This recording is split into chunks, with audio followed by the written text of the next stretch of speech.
Sistem dan dinamika demokrasi Pancasila. Kompetensi dasar pada materi ini ialah mengkaji sistem dan dinamika demokrasi Pancasila sesuai Undang-Undang Dasar Negara Republik Indonesia tahun 1945. Dalam Pancasila, nilai-nilai demokrasi terwakilkan pada sila keempat, yakni kerakyatan yang dipimpin oleh hikmat, kebijaksanaan dalam permusyawaratan perwakilan.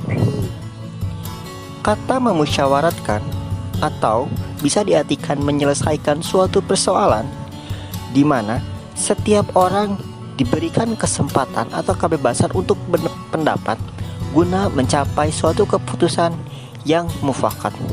Hal tersebut sebagai perwujudan dari demokrasi.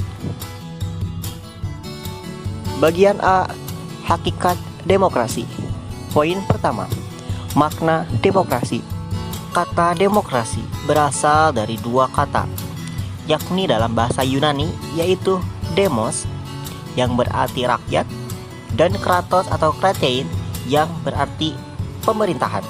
Sehingga demokrasi dapat diartikan sebagai pemerintahan rakyat. Menurut Kamus Besar Bahasa Indonesia, demokrasi merupakan istilah politik yang berarti pemerintahan rakyat.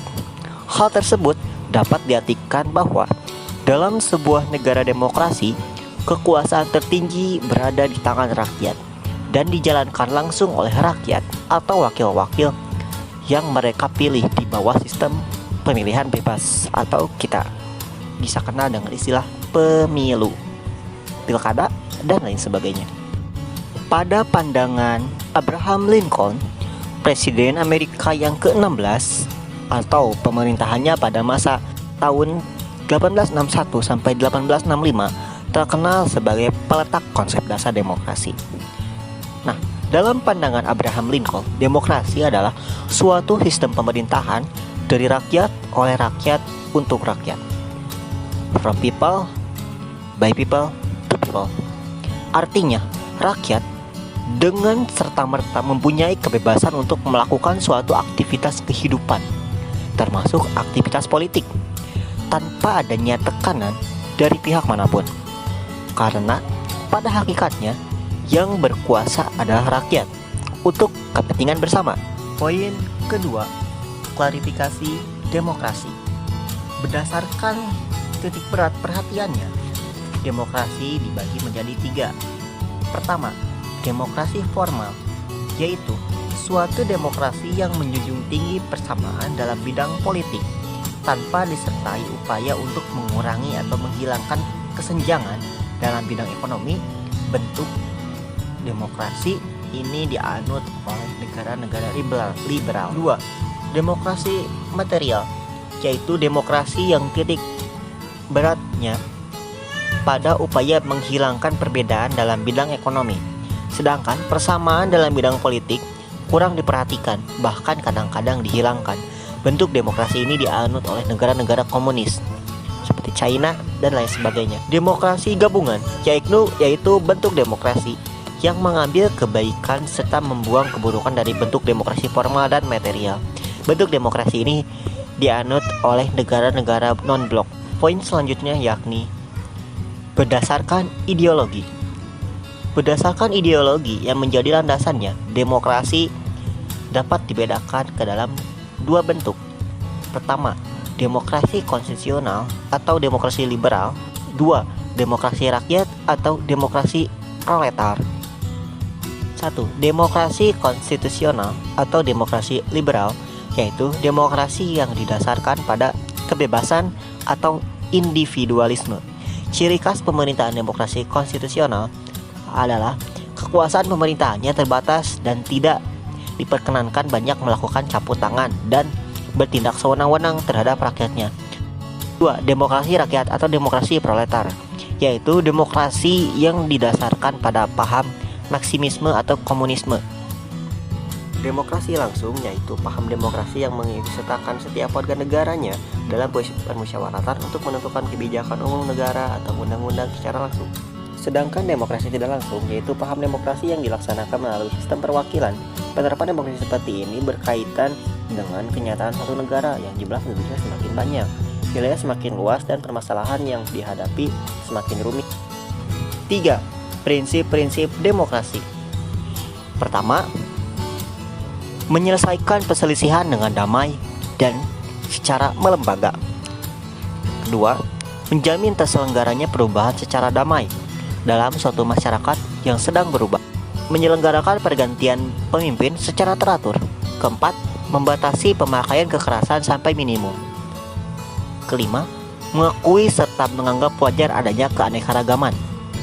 Keenam, menjamin tegaknya keadilan. Dinamika penerapan demokrasi Pancasila. Bagaimana dengan prinsip demokrasi Pancasila?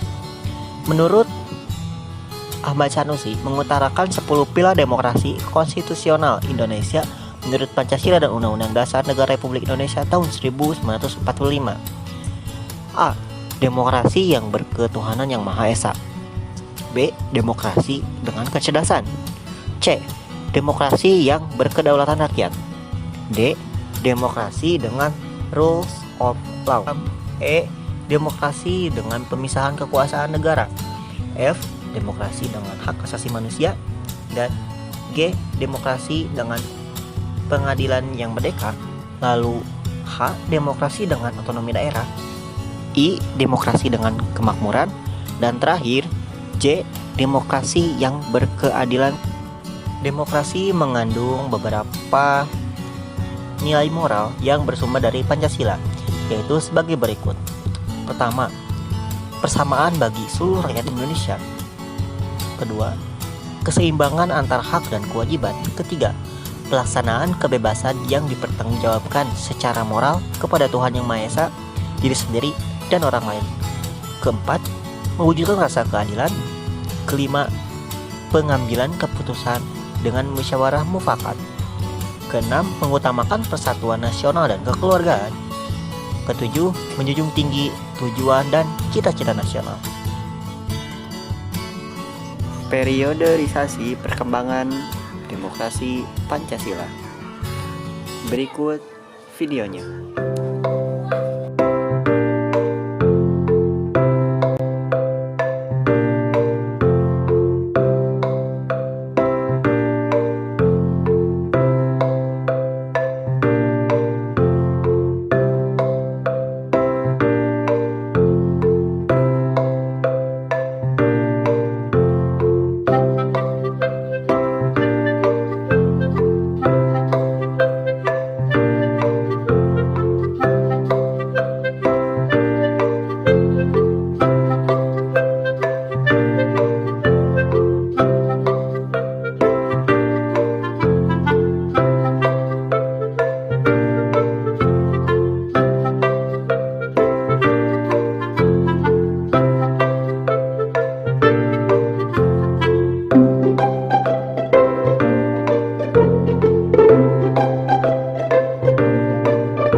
membangun kehidupan yang demokratis di Indonesia. Pentingnya kehidupan yang demokratis. Setelah kalian membaca dan memahami uraian materi tadi, coba kalian pikirkan, apakah negara kita merupakan negara yang demokratis? Persamaan kedudukan di muka hukum. Untuk menciptakan persamaan kedudukan di muka hukum, itu harus ditunjang dengan adanya aparat penegak hukum yang tegas dan bijaksana, bebas dari pengaruh pemerintahan yang berkuasa, dan berani menghukum siapa saja yang bersalah. Jadi, tidak tebang pilih hukum. Selanjutnya, partisipasi dalam pembuatan keputusan. Kebijakan yang dikeluarkan harus dapat mewakili berbagai keinginan masyarakat yang beragam. Sebagai contoh, ketika rakyat ingin kuat untuk menyampaikan pendapat di muka umum, maka pemerintahan dan DPR menetapkan undang-undang yang mengatur penyampaian pendapat di muka umum. Distribusi pendapatan secara adil. Pemerintah wajib memberikan bantuan langsung tunai ataupun bantuan-bantuan kepada fakir miskin untuk mereka yang berpendapatan rendah. Akhir-akhir ini pemerintah menjalankan program pemberian bantuan langsung tunai. Hal tersebut dilakukan dalam upaya membantu para fakir miskin. Pada kesempatan ini, pemerintah terus giat membuka lapangan kerja. Perilaku yang mendukung tegaknya nilai-nilai demokrasi. Membiasakan diri untuk berbuat sesuai dengan aturan main atau hukum yang berlaku. Membiasakan diri untuk bertindak demokratis dalam segala hal. Membiasakan diri untuk menyelesaikan persoalan dengan musyawarah. Membiasakan diri untuk mengadakan perubahan secara damai dan tidak kekerasan. Membiasakan diri untuk memilih pemimpin melalui cara-cara yang demokratis. Selalu menggunakan akal sehat dengan hati nurani dalam musyawarah. Juga selalu mempertanggungjawabkan hasil keputusan musyawarah kepada Tuhan Yang Maha Esa, masyarakat, bangsa, dan negara, bahkan diri sendiri. Menuntut hak setelah melaksanakan kewajiban, dan mungkin terakhir menggunakan kebebasan dengan rasa tanggung jawab. Pembelajaran dari kita coba sampai sini dulu. Mohon maaf bila ada kesalahan kata ataupun inti materi. Terima kasih. Wabillahi taufiq wal hidayah. Assalamualaikum warahmatullahi wabarakatuh.